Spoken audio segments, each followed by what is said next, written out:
তোমাদের সঙ্গে ডিমের অনেক কিছু রেসিপি কিন্তু আমি শেয়ার করেছি। আজকে একদম অন্যরকম একটা ডিমের রেসিপি নিয়ে হাজির হয়েছি। বাড়িতে মা বাবা আসার জন্য একটু অন্যরকমভাবে ডিমের এই রেসিপিটাকে তৈরি করেছি।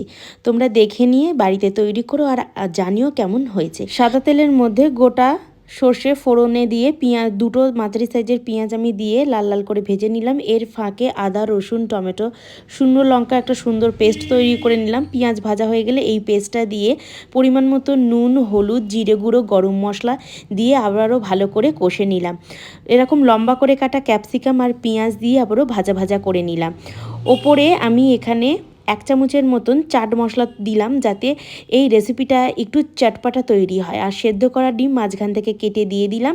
আর মশলা যাতে পুড়ে না যায় সামান্য পরিমাণ জল দিয়ে দিলাম, নাড়াচাড়া করে ওপর দিয়ে ধনেপাতা আর লেবু ছড়িয়ে কিন্তু আমি পরিবেশন করলাম। ডিমের অন্যরকম রেসিপি